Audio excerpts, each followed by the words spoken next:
पवारांमुळे त्या दिवशी खेळ पलटला. पवार घातपात म्हटले असते तर महाराष्ट्र पेटला असता. फडणवीस दुःखात असे दाखवतात, केलेल्या हालचाली सांगतात.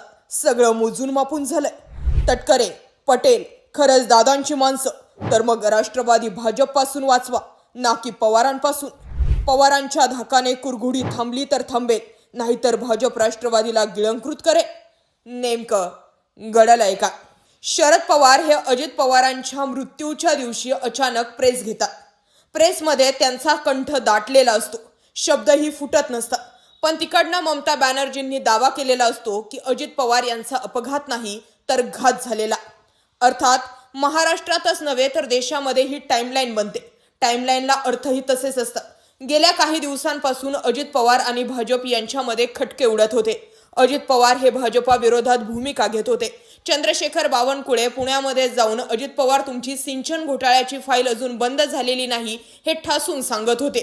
आणि या सगळ्या घडामोडींमध्ये अजित पवारांनी 15 जानेवारीला स्टेटमेंट केलं होतं की माझ्याकडेही भाजपच्या काळ्या चिठ्ठ्यांची फाईल आहे.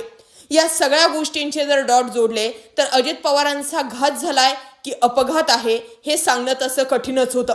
आणि त्यातल्या त्यात ममता बॅनर्जींनी केलेला दावा, हे सगळं बघता देशामध्ये एकच लाट उसळली होती. आणि महाराष्ट्रात जर हा घातपातच आहे असं जर कोणी म्हटलं असतं किंवा खुद्द जर शरद पवारांनी म्हटलं असतं तर मग महाराष्ट्र पेटला असता.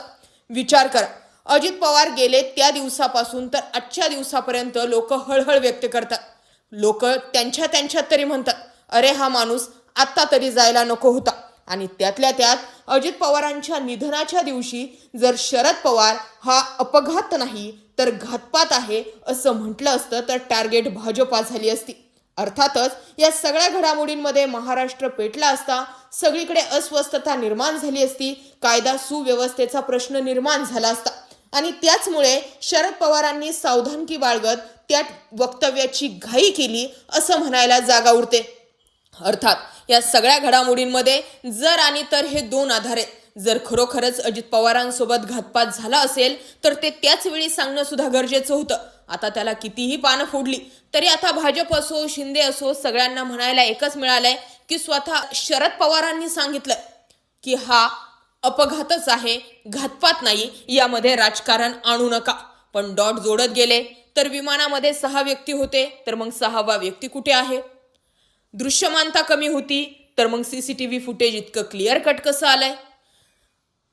8:45 विमान अपघात होतो. अजित पवारांच्या जवळचा व्यक्ती सांगतो की माझा 8:37 अजित पवारांसोबत वार्तालाप झालाय.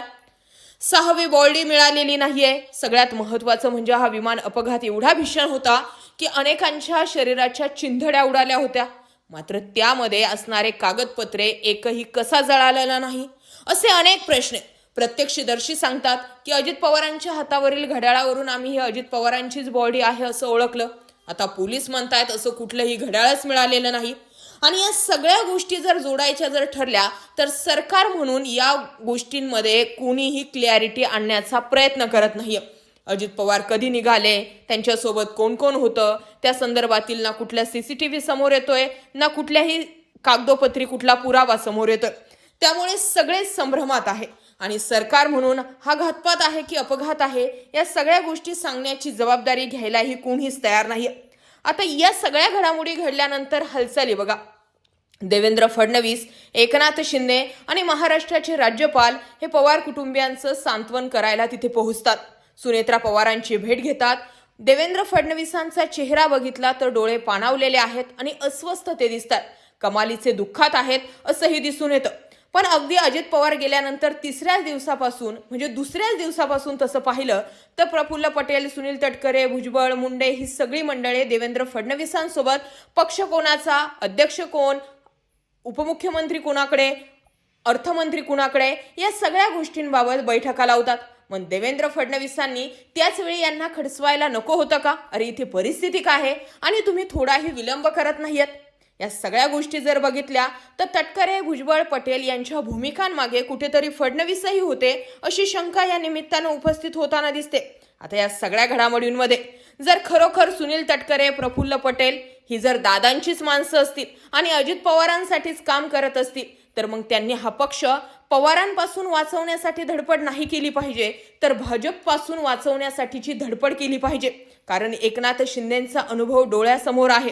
जर आजच्या घडीला राष्ट्रवादी काँग्रेस हा पक्ष, अजित पवार जर विलिनीकरणावरती बोलत होते आणि जर तटकरे पटेल हा मुद्दा खोडून काढून हे जर विलिनीकरण होऊ देत नाहीये, तर हे विलिनीकरण न होण्यासाठी सगळ्यात मोठा हात भाजपचा असेल. म्हणजे भाजप पुन्हा एकदा राष्ट्रवादी काँग्रेसवरती उपकार करेल आणि याच उपकारांच्या परतफेडीखाली राष्ट्रवादी काँग्रेस पक्ष हा इतका दबून जाईल की थोडक्यात भाजपच हा पक्ष गिळंकृत करेल.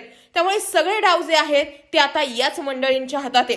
पक्ष पवारांपासून वाचवायचा आहे की भाजपपासून वाचवायचा आहे, यावरती खऱ्या अर्थाने आखाडे बांधले गेले पाहिजे. तुम्ही या सगळ्या घडामोडींकडे कसं पाहता कमेंट सेक्शनमध्ये जरूर व्यक्त व्हा. अशाच माहितीपूर्ण व्हिडिओसाठी आपल्या चॅनल आवर्जून सबस्क्राईब करा. व्हिडिओ आवडला असेल तर जास्तीत जास्त लोकांपर्यंत जरूर शेअर करा. जय महाराष्ट्र.